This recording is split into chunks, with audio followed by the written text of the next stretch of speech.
Hello friends, welcome back to our YouTube channel Arif academy. I am Sadaf Kazi. आज हम geography का एक important topic universe plus solar system discuss करेंगे, जो कि सारे ही टीचिंग एग्ज़ाम के लिए बहुत इम्पॉर्टेंट है। प्लस 6 स्टैंडर्ड 1 फर्स्ट से लेकर 10 स्टैंडर्ड के स्टूडेंट्स के लिए भी ये इक्वली इम्पॉर्टेंट है। सारी चीज़ें डिस्कस करेंगे।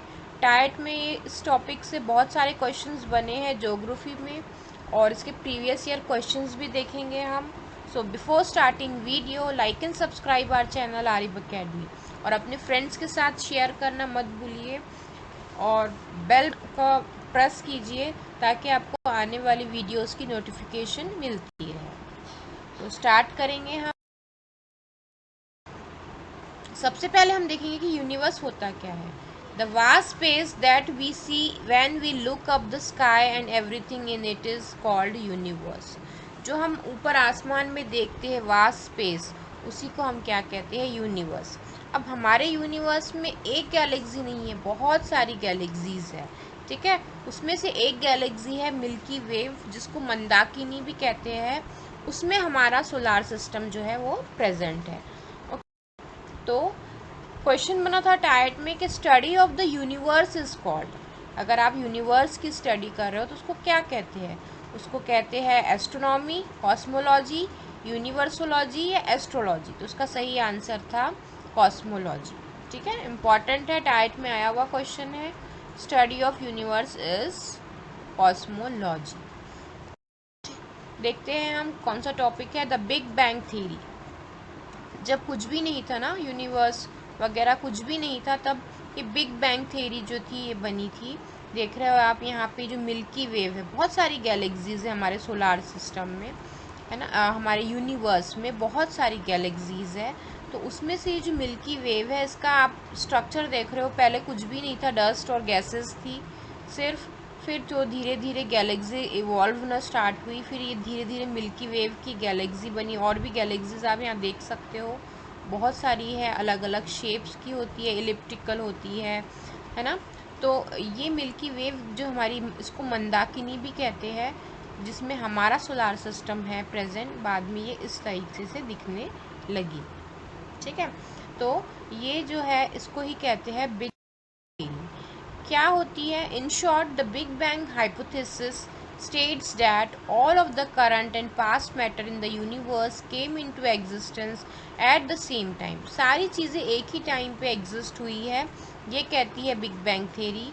रफली 13.8 billion years ago, 13.8 billion years ago, यानी काफ़ी पुराना बात है, ये बहुत पुराना है जब ये big bang theory I. At this time all matter was compacted into a very small ball with infinity density and intense heat called a singularity. तो बहुत सारी हीट और डेंसिटी एक छोटे से बॉल के अंदर थी, और बहुत ज़्यादा उसमें हीट और डेंसिटी देखी गई। ठीक है, और सारी जो चीज़ें हैं यूनिवर्स की, वो एक साथ एग्जिस्टेंस में आई, ये कहती है बिग बैंग थ्योरी। तो बिग बैंग थ्योरी पे क्वेश्चन बना था कि the big bang theory is related to, किससे रिलेटेड है? केमिकल रिएक्टिविटी ऑफ एलिमेंट से है, आंसर का कीमियाई रद्द अमल से है, ओरिजिन ऑफ यूनिवर्स से है, क्वांटम फिजिक्स से है, नन ऑफ दीज। तो उसका सही आंसर था ओरिजिन ऑफ यूनिवर्स। क्या बताती है बिग बैंग थ्योरी?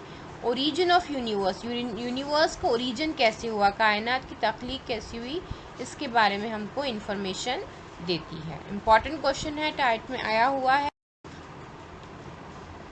नेक्स्ट है सैटेलाइट्स। ठीक है, तो बहुत सारे सैटेलाइट्स होते हैं, डिफरेंट टाइप्स के होते हैं। जैसे आर्टिफिशियल सैटेलाइट होते हैं जो मैन बनाते हैं, मैन मेड होते हैं, और होते हैं नेचुरल सैटेलाइट जो कुदरती होते हैं। तो सैटेलाइट्स होते क्या है? Satellites are the objects that revolves around the planet. Planet के आसपास जो ऑब्जेक्ट्स रिवॉल्व करते हैं, ठीक है, अर्थ के आसपास जो ऑब्जेक्ट्स रिवॉल्व करेंगे, अर्थ भी हमारा एक प्लैनेट है, जो भी ऑब्जेक्ट्स प्लैनेट्स के आसपास रिवॉल्व करेंगे वो कहलाएंगे सैटेलाइट्स। ठीक है, दो टाइप के होते हैं, natural satellite and artificial satellite. Natural satellite कौन है? मून जो है एक नेचुरल सैटेलाइट है। Okay, moon is an example of natural satellite. अगर आपसे पूछता है एग्जाम में कि मून किसका एग्जाम्पल है? तो मून जो है एक नेचुरल सैटेलाइट है जो अर्थ के आसपास घूमता है ना। प्लैनेट के आसपास घूमने वाले ऑब्जेक्ट को ही सैटेलाइट कहते हैं। तो मून क्या करता है? अर्थ के आसपास घूमता है, इसीलिए मून जो है एक नेचुरल कुदरती जो है ये सैटेलाइट है। अब कुछ होते हैं आर्टिफिशियल सैटेलाइट, जैसे हबल टेलीस्कोप, देखो जिसको साइंटिस्ट हबल ने ही इन्वेंट किया था, डिस्कवरी की थी। उन्होंने ये बताया था कि सिर्फ मिल्की वे ही एक गैलेक्सी नहीं है हमारी यूनिवर्स में, और भी बहुत सारी गैलेक्सीज हैं। इसका उन्होंने डिस्कवरी की थी हबल ने, साइंटिस्ट हबल ने, और उन्हीं के नाम से ये आर्टिफिशियल सैटेलाइट का नाम रखा गया हबल स्पेस टेलीस्कोप।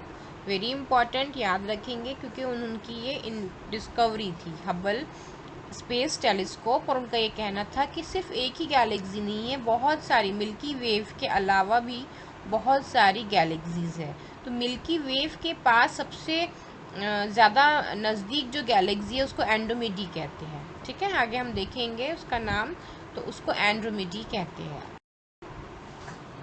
अब सबसे पहले हम देखेंगे हमारे सोलार सिस्टम के स्टार्टिंग में सन को देखेंगे, क्योंकि सोलार सिस्टम का बहुत ही इम्पॉर्टेंट पार्ट है ये सन। सन जो है centre of the solar system, बिल्कुल सेंटर में होता है। All the planets move around sun in their respective orbits, और सारे जो प्लैनेट्स है जो है वो अपने अपने ऑर्बिट्स में, आप यहाँ देख सकते हो सबके अपने अपने इंडिविजुअल ऑर्बिट्स है, उसके अराउंड वो सन के आसपास जो है अपना कंप्लीट करते हैं रोटेशन। ठीक है, sun is actually a star. अगर आपसे पूछते हैं कि सन क्या है, छोटी क्लासेस में बताते हैं कि it is a ball of fire. ठीक है, तो बॉल ऑफ फायर तो है, उसमें बहुत ज़्यादा हाइड्रोजन एंड हीलियम गैसेस का एक गोला है ये, तो बॉल ऑफ फायर कहते हैं। और ये एक स्टार है। क्यों है ये स्टार? क्योंकि इसकी खुद अपनी लाइट है। ठीक है, as it is the closest star it appears to be much bigger than the other stars. Light from the sun reaches our earth in 8 minutes, और सन से अर्थ तक के लाइट पहुंचने के लिए कितने मिनट्स लगते हैं? तो 8 मिनट्स लगते हैं अराउंड। ओके, तो सन एक स्टार है। स्टार ऐसे ऑब्जेक्ट्स यानी ऐसे होते हैं जिनकी अपनी खुद की लाइट होती है, और सन भी जो है एक स्टार है। सोलार सिस्टम इंक्लूड्स, अभी हमने सन देखे, सोलार सिस्टम का पहला इंपॉर्टेंट पार्ट सन देखे।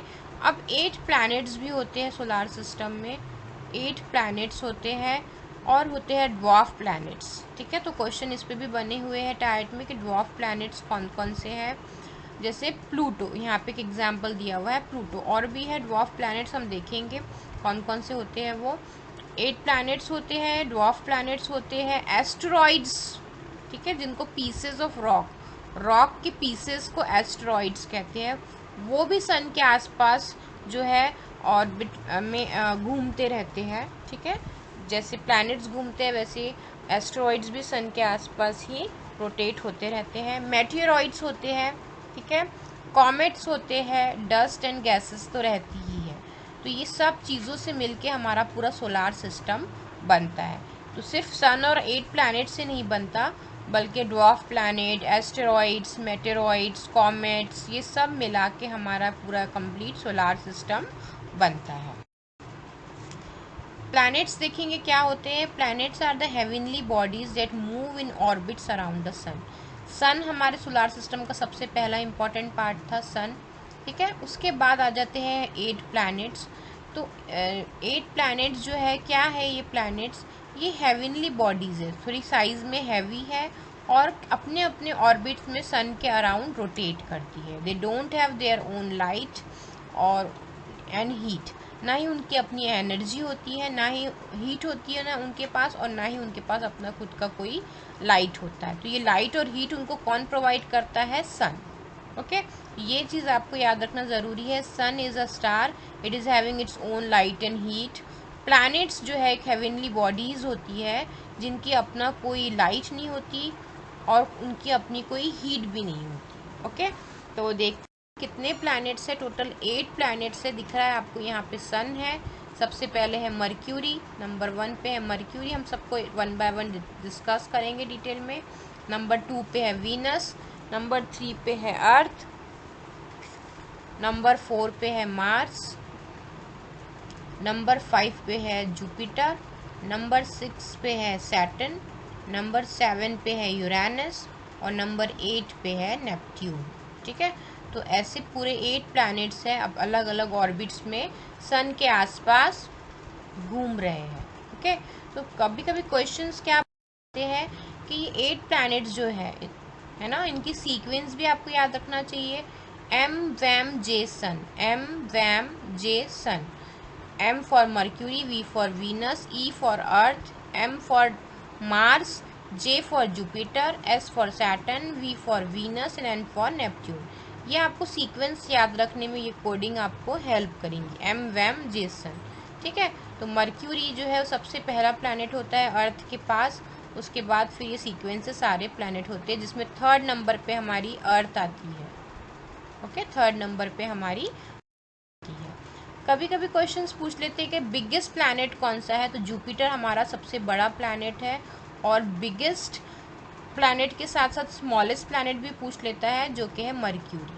ठीक है, तो बिगेस्ट प्लैनेट भी याद रखेंगे आप, जुपिटर है, और स्मॉलेस्ट प्लैनेट भी याद रखेंगे आप जो कि मर्क्यूरी है। दिख रहा है आपको, ये जुपिटर है सबसे बड़ा प्लैनेट सोलार सिस्टम का, और ये है मर्क्यूरी सबसे छोटा प्लैनेट सोलार सिस्टम का। ओके, तो ये छोटा वाला मर्क्यूरी स्मॉलेस्ट है और बड़ा जुपिटर है।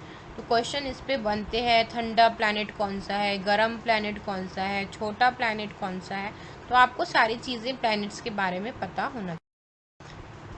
फर्स्ट है हमारा Mercury. Mercury is the closest planet to the sun, सबसे क्लोज अगर है सन के तो वो है Mercury. It is smallest planet and it is made up of rocks, पत्थरों से बना हुआ है, और it is so close to the sun that it only takes 88 days to complete its orbit.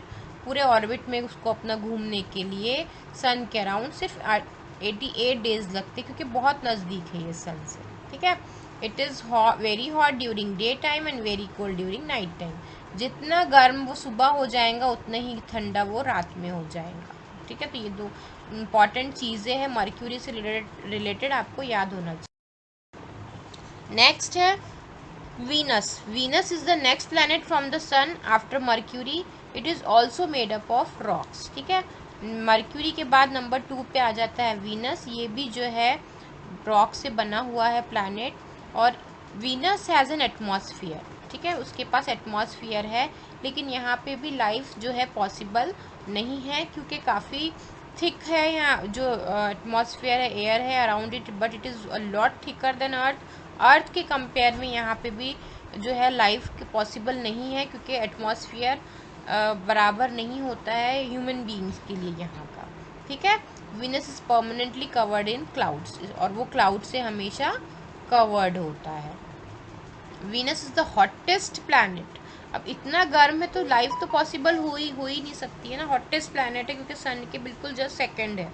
अगर आपसे पूछ ले एग्जाम में हॉटेस्ट और ब्राइटेस्ट प्लैनेट कौन सा है, तो वो है वीनस। ओके, उसका टेम्परेचर है 460 डिग्री सेल्सियस, और it is about the same size as Earth. Earth के ही इतना साइज होता है इसका, लेकिन इसका टेम्परेचर बहुत ज़्यादा होता है, हॉट होता है, ब्राइट होता है, क्योंकि सन के बिल्कुल करीब है।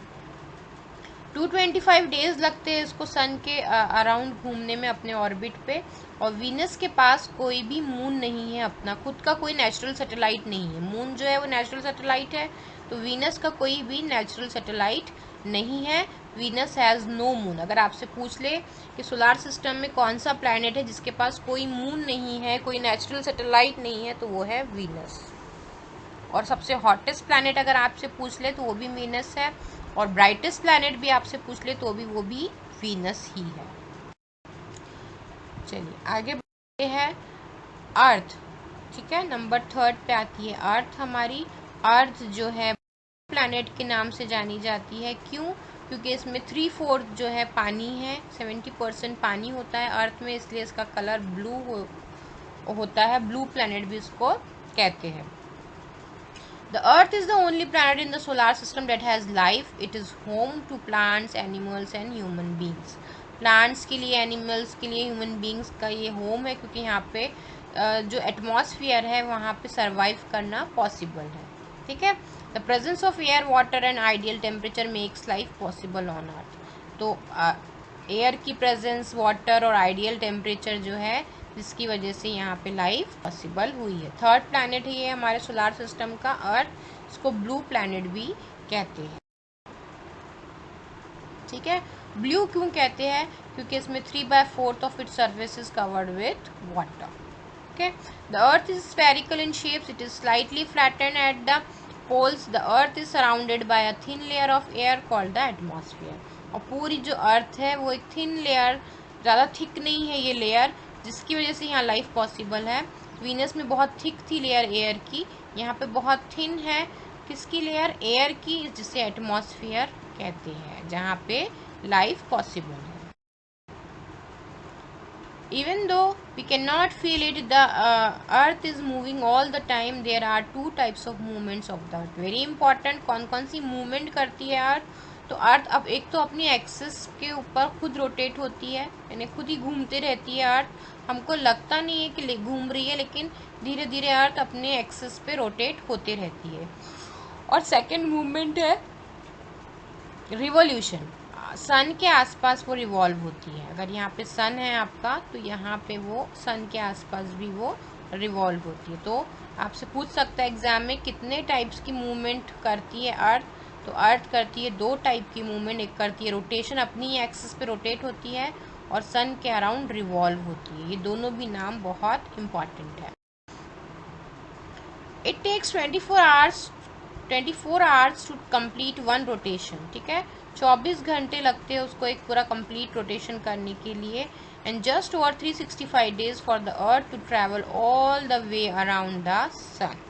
ठीक है, तो वन रोटेशन अपनी एक्सिस पे करने के लिए उसको 24 घंटे लगते हैं, जिसकी वजह से दिन और रात बनते हैं, डे और नाइट फॉर्म होते हैं। और पूरा एक सन का कंप्लीट रिवॉल्यूशन करने के लिए उसको लग जाते हैं 365 डेज, जो कि पूरा 1 ईयर का पीरियड होता है। ठीक है, दोनों भी चीज़ें याद रखेंगे। अपनी एक्सिस पे रोटेट होने के लिए 24 घंटे लगे, और पूरे सन के अराउंड रिवॉल्व होने के लिए उसको लगेंगे 365 डेज। Earth has 1 moon. आपसे पूछ सकता है कि कितने मून है अर्थ के पास, कितने नेचुरल सैटेलाइट है? तो अर्थ के पास 1 मून है, 1 नेचुरल सैटेलाइट है। ओके, तो ये आपको अर्थ दिख रही है, यहाँ पे मून दिख रहा है। ये मून जो है अर्थ का नेचुरल सैटेलाइट है, और एक ही है। डिफरेंट टाइप के फेजेस ऑफ मून पे क्वेश्चंस बनते हैं। यहाँ पे दिख रहा है आपको न्यू मून, फिर यंग मून, बिल्कुल यंग मून है ये।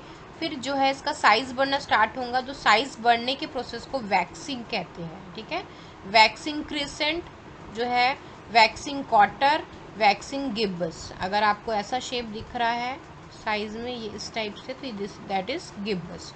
तो आपको ये नाम याद रखना है, क्रिसेंट, क्वार्टर एंड गिब्बस। यहाँ पे वैक्सिंग में कब क्या होता है, फेजेस ऑफ मून में उसका साइज़ इंक्रीज होता है।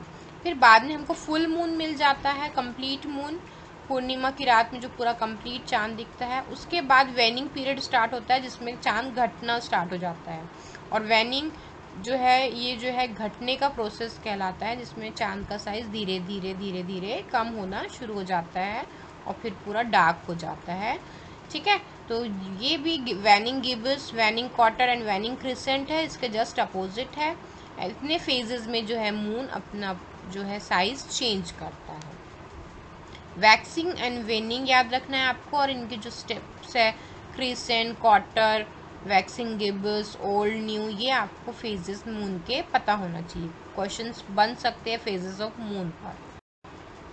चलिए, उसके बाद आ जाते हैं हमारा फोर्थ और इम्पॉर्टेंट प्लैनेट मार्स, जिसको रेड प्लैनेट भी कहते हैं। रेड क्यों कहते हैं? क्योंकि यहाँ आयरन ऑक्साइड की मात्रा बहुत ज़्यादा होती है, ज़्यादा क्वांटिटी में आयरन ऑक्साइड होता है यहाँ पे, जिसकी वजह से इसका कलर रेड दिखाई देता है।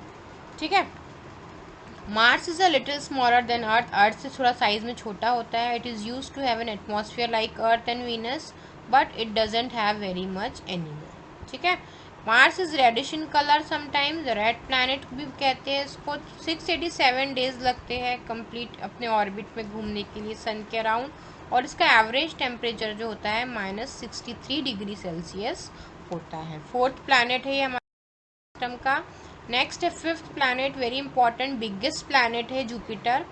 It is a giant gas planet made up of about 90% hydrogen and 10% helium. Fifth planet है, लार्जेस्ट प्लैनेट है, ठीक है, और बहुत सारे कलर्स दिखते हैं क्योंकि इसमें केमिकल रिएक्शंस होते रहते हैं, इसीलिए बहुत ज़्यादा कलरफुल सा भी दिखता है जुपिटर. तो आपसे अगर पूछ ले कि सबसे बड़ा लार्जेस्ट प्लैनेट कौन सा है सोलार सिस्टम का, तो वो है जुपिटर. नेक्स्ट है सैटर्न. सैटर्न जो अपने रिंग्स के लिए बहुत फेमस है, उसके आसपास जो गैसेस और डस्ट का बेल्ट होता है उसको रिंग कहते हैं, ठीक है. Saturn is famous for its ring which are made up of huge number of lumps of ice and dust, ठीक है. Saturn is the second largest planet in the solar system. अगर दूसरे नंबर पे कोई बड़ा प्लैनेट है तो वो है सैटर्न, ठीक है.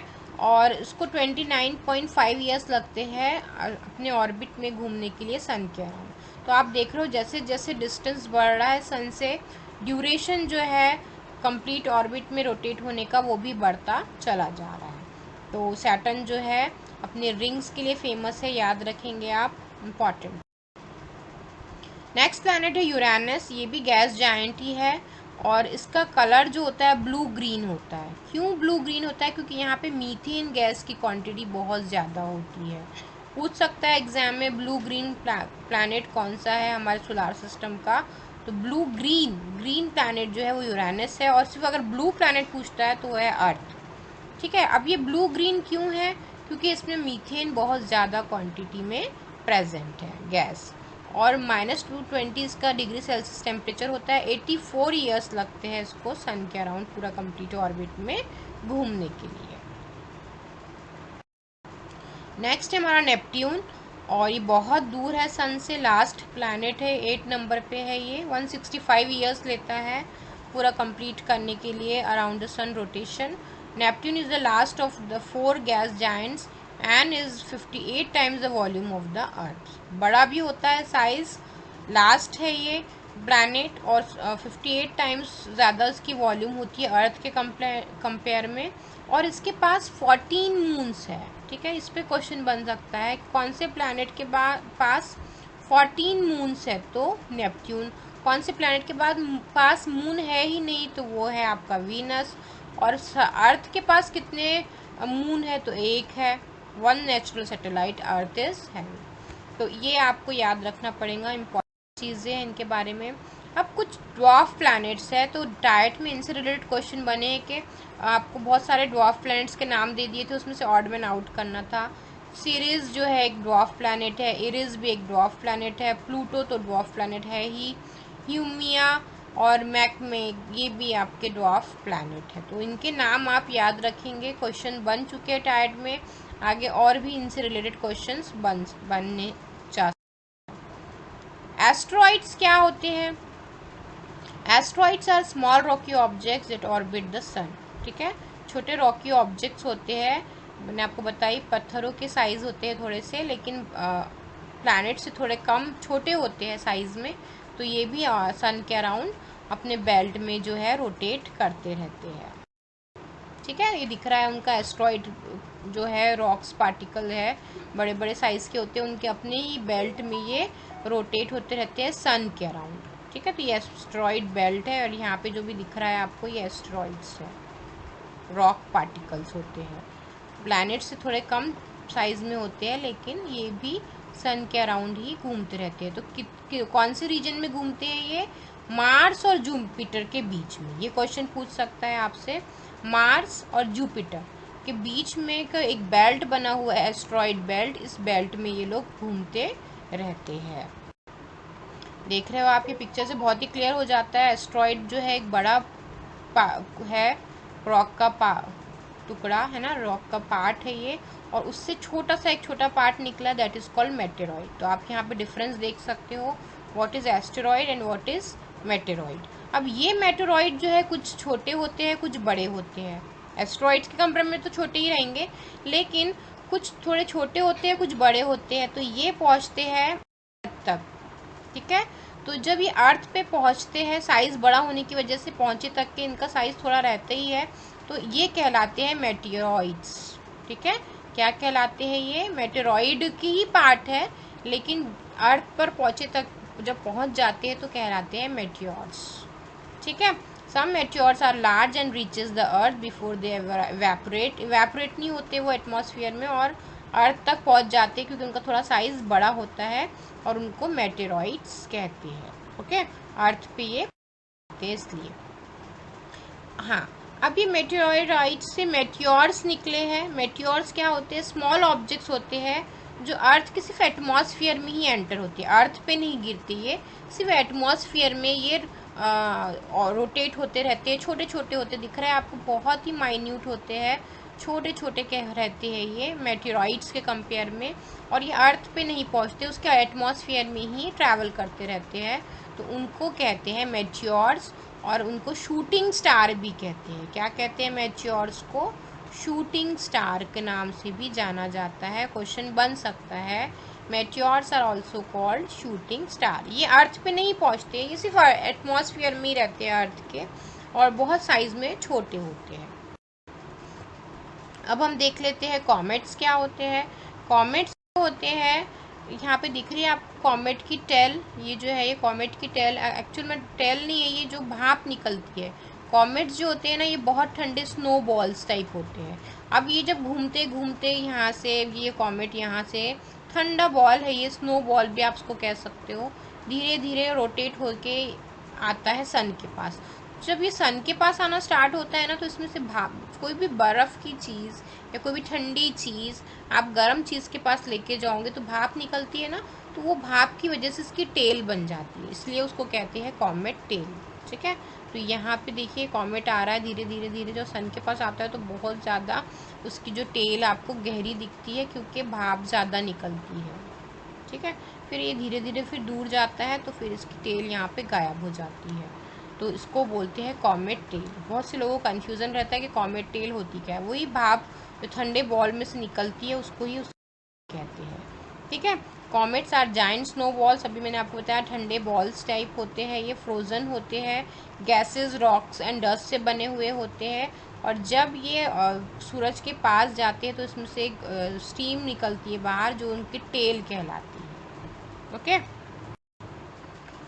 6th स्टैंडर्ड में यूनिवर्स करके एक चैप्टर है, बहुत इंपॉर्टेंट है, उसमें भी बहुत सारी चीज़ें हैं, जैसे मंदाकिनी मिल्की वेव को कहा है। सबसे पहले ही मैंने आपको बताया कि यूनिवर्स में बहुत सारी गैलेक्सीज़ है, उसमें से मिल्की वेव जिसको हम मंदाकिनी भी कहते हैं, उसमें हमारा सोलार सिस्टम प्रेजेंट है।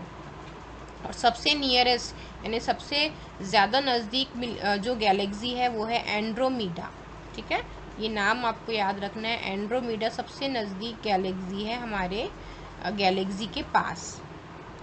ठीक है, बहुत सारी, और इसका डिस्कस ने किया था हबल ने, है ना, साइंटिस्ट हबल, एडविन हबल ने बताया था कि बहुत सारी गैलेक्सीज होती है भाई, सिर्फ एक गैलेक्सी नहीं है हमारी मिल्की वेव, बहुत सारी गैलेक्सी है यूनिवर्स में।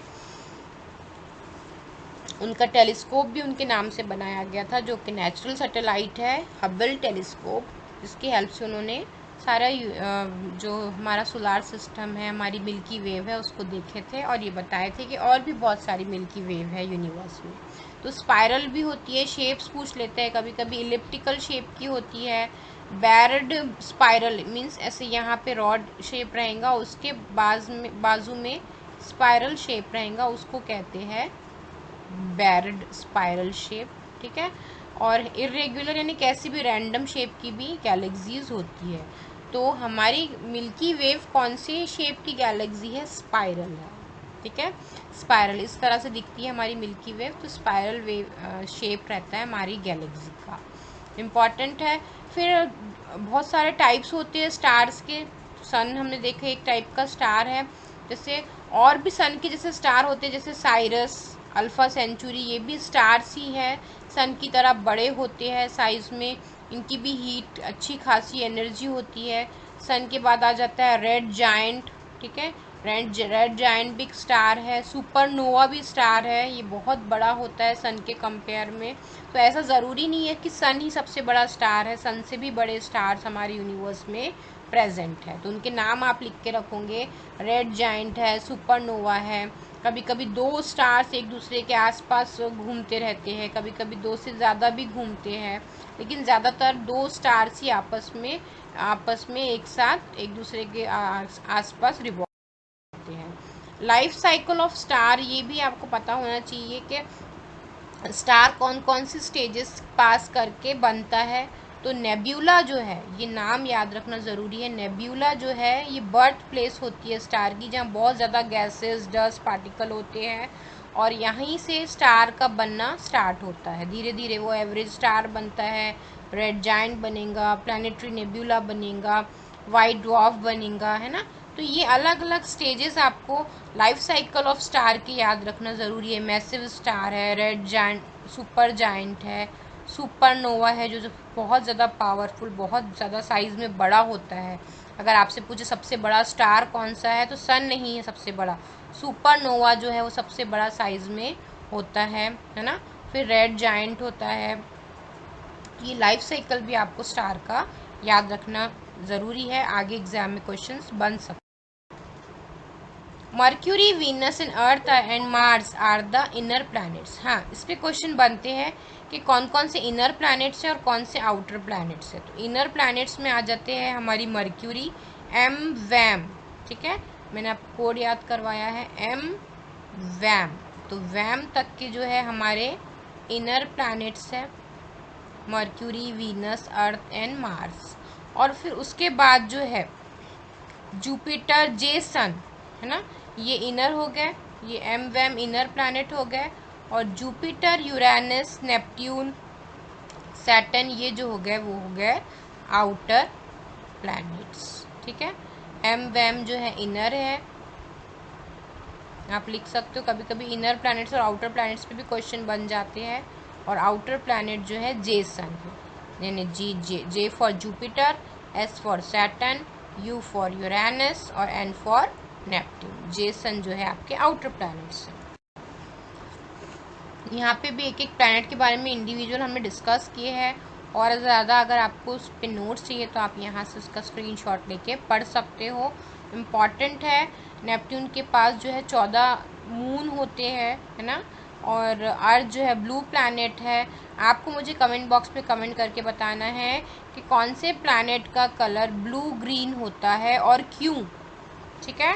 कौन सा प्लैनेट है हमारे सोलार सिस्टम का जिसका कलर ब्लू और ग्रीन होता है, ठीक है। ब्लू नहीं कह रही हूँ मैं, ब्लू प्लैनेट तो हमारी अर्थ है, बहुत सबको ही पता है, लेकिन ब्लू ग्रीन कौन से प्लैनेट का कलर होता है और क्यों उसका कलर ब्लू ग्रीन होता है, ये आपको मुझे कमेंट बॉक्स में कमेंट करके बताना है।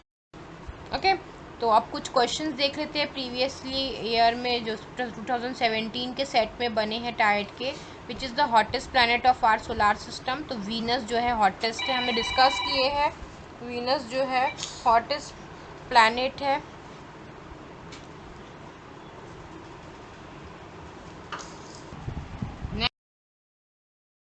क्वेश्चन क्या पूछा था, which among the following is the closest to earth. तो सबसे क्लोज है अर्थ के मून है, जो कि नेचुरल सैटेलाइट होता है अर्थ का, एक ही होता है उसके पास, तो मून सबसे क्लोजेस्ट है Earth. Next the planet in between Mars and Venus. Mars और वीनस के बीच में कौन सा प्लैनेट है, हमने आपको कोड याद कराया हुआ है, एम वैम, ठीक है। तो वीनस और मार्स के बीच में आपकी आ जाती है अर्थ, ठीक है। अर्थ जो है इसका सही आंसर है। अर्थ जो है मार्स और वीनस के बीच में प्रेजेंट प्लैनेट। कॉन्स्टिलेशंस में हमेशा क्वेश्चंस पूछते हैं, क्या होते हैं constellation, group of stars that seems to form a distinctive pattern in the sky. ऐसे स्टार जो ग्रुप बना के डिस्टिंक्टिव पैटर्न हमको दूर से दिखाई देता है, हालांकि वो नज़दीक नहीं होते, बहुत दूर होते हैं एक दूसरे से, लेकिन ऐसा लगता है कि एक दूसरे के पास और एक पैटर्न बना रहे हैं। तो ऐसे पैटर्न को कहते हैं कॉन्स्टिलेशन। तो 88 ऑफिशियल कॉन्स्टिलेशन बताए हैं इंटरनेशनल एस्ट्रोनॉमिकल यूनियन ने। IAU का फुल फॉर्म भी पूछ सकता है आपसे। इंटरनेशनल एस्ट्रोनॉमिकल यूनियन ने 88 ऑफिशियल कॉन्स्टिलेशंस बताए हैं, जिसमें से इम्पॉर्टेंट वाली हम देखेंगे जो एग्जाम के पॉइंट ऑफ व्यू से इम्पॉर्टेंट है, जैसे Ursa Minor, Ursa Major, Cancer, ठीक है। तो सबके शेप्स भी देखेंगे हम कौन कौन से होते हैं, और आप ये इनके नाम भी लिख के रख सकते हो। ये पूरे जो है कॉन्स्टिलेशन बने हुए, जैसे सेजिटेरियस, स्कॉर्पियो, जिसपे हमारी ज़ोडिएक साइन बनी हुई होती है ना, राशियां जो बनी होती है, लिब्रा, विर्गो, ये सारे जो है कॉन्स्टिलेशन ही होते हैं। ये तारों के जो शेप्स, जो उनका ग्रुप कॉन्स्टिलेशन बन के जो उनका पैटर्न बनता है, उस पे ही ये राशियां बनी हुई होती है। ओके, तो एग्जाम में पूछा था कि बताइए in which constellation does the pole star lie, ऐसा कौन सा कॉन्स्टिलेशन है जिसमें पोल स्टार आपको मिलेगा, तो उसका सही आंसर था उर्सा माइनर। ठीक है, उर्सा माइनर जो है यहाँ पे आपको पोल स्टार दिखेंगे हम कैसे। और एक क्वेश्चन बना था which is not a correct pair. ठीक है, तो कौन सा करेक्ट पेयर नहीं है, वीनस जो है मॉर्निंग स्टार है, याद रखेंगे आप, कभी आपसे पूछ ले कि वीनस क्या है, तो वीनस को मॉर्निंग स्टार भी कहते हैं। हालांकि प्लैनेट है वीनस, लेकिन उसको टाइटल दिया हुआ है, किसी चीज़ को कोई चीज़ का टाइटल दे देते हैं ना, मॉर्निंग स्टार, सुबह सुबह ये दिख जाता है एकदम अर्ली मॉर्निंग में ये प्लैनेट, इसीलिए इसको मॉर्निंग स्टार भी कहते हैं। मार्स जो है रेड प्लैनेट है, ये हमने देखे हैं। ड्वार्फ प्लैनेट जो है सीरीज है, ये भी हमने देखे हैं। तो गलत जो है यहाँ पे वो है कॉमेट ओरियन। कॉमेट जो है एक अलग चीज़ है जो सन के राउंड घूमती है, जिसको टेल होती है। ओरियन जो एक कॉन्स्टिलेशन है जो हम आगे देखेंगे। देखिए यहाँ पे क्वेश्चन पूछा था प्रीवियस में कि कौन सा ऐसी कॉन्स्टिलेशन है जिसमें पोल स्टार है। पोलैरिस मीन्स क्या, पोलैरिस का मतलब होता है पोल स्टार। ठीक है, पोल स्टार कौन सी कॉन्स्टिलेशन के पास है, तो उसका सही आंसर था उर्सा माइनर। ठीक है, यहाँ पे पोल स्टार आपको दिख रहा होगा, सर्कल बना हुआ है, ये जो है ये उर्सा माइनर के पास है पोल स्टार। ठीक है, और एक उर्सा मेजर होता है, इसको बिग डिपर भी कहते हैं और लिटिल डिपर भी कहते हैं। उर्सा माइनर को लिटिल डिपर या लिटिल बियर भी कहते हैं इसको, और उर्सा मेजर को बिग डिपर और बिग बियर भी कहते हैं, क्योंकि उनका पैटर्न ऐसा बनता है जो हमको उनके शेप ऐसा दिखता है कि डिपर की तरह है या बियर की तरह है। तो ये दोनों भी कॉन्स्टिलेशन आप याद रखेंगे, इंपॉर्टेंट है एग्जाम के पॉइंट ऑफ व्यू से। फिर है एक इम्पॉर्टेंट है ओरियन। ओरियन जो 8 तारों का एक ग्रुप होता है ऐसा ओरियन, तो इसको हंटर भी बोलते हैं। ठीक है, हंटर की तरह भी दिखता है ये, आप इसके अल्टरनेट नेम भी याद रखेंगे। और इसके पास स्टार है तो साइरस। ठीक है, अभी हम टायर्ड में बना था कि पोल स्टार कौन सी कॉन्स्टिलेशन में, तो उर्सा माइनर में है। साइरस कौन सी कॉन्स्टिलेशन के पास है, तो उसका आंसर बनेगा ओरियन के पास। ठीक है, ये भी एक कॉन्स्टिलेशन है ओरियन, 8 तारों की, 8 सितारों के एक ग्रुप है ये, और उसके पास वाला जो स्टार है वो है साइरस। हमने देखे ना टाइप्स ऑफ स्टार्स में बहुत सारे टाइप के स्टार होते हैं, सन भी एक स्टार है, साइरस भी एक स्टार है। अब यहाँ पे आप आसानी से देख सकते हो ये बियर क्यों बोलते हैं उर्सा मेजर को और उर्सा माइनर को, ग्रेट डिपर, बिग डिपर और स्मॉल डिपर क्यों बोलते हैं, क्योंकि उनका शेप ऐसा होता है कि बियर की तरह दिखता है। ठीक है, और पोल स्टार भी इन्हीं उर्सा माइनर मेजर में ही हमको दिखते हैं, स्पेशली उर्सा माइनर में ही हमको पोल स्टार दिखता है। ओके, देखिए ओरियन को हंटर कहते हैं, मैंने आपको भी लास्ट लाइन में बताया, 8 तारों का होता है, हंटर की तरह दिखता है, और उसके पास जो तारा है वो है साइरस। फिर है कैसोपिया। कैसोपिया जो है वो डब्ल्यू शेप का होता है, ऐसा इस टाइप का होता है। तो ये भी कॉन्स्टिलेशन की शेप और साइज आप ध्यान में रखेंगे, इंपॉर्टेंट है, एग्जाम में पूछ सकते। होप आपको ये सारा इन्फॉर्मेशन डिस्कशन अच्छा लगा होगा, एग्जाम के लिए तो बहुत ही इंपॉर्टेंट है। यूनिवर्स, सोलार सिस्टम का टॉपिक सारे टीचिंग एग्जाम में से रिलेटेड क्वेश्चंस बनते हैं, 1st to 10th स्टैंडर्ड के स्टूडेंट्स के लिए भी इम्पॉर्टेंट है। अच्छा लगा है वीडियो तो लाइक कीजिए, आपका एक लाइक हमें बहुत मोटिवेशन देता है। शेयर कीजिए, सब्सक्राइब कीजिए चैनल को। Thanks for watching.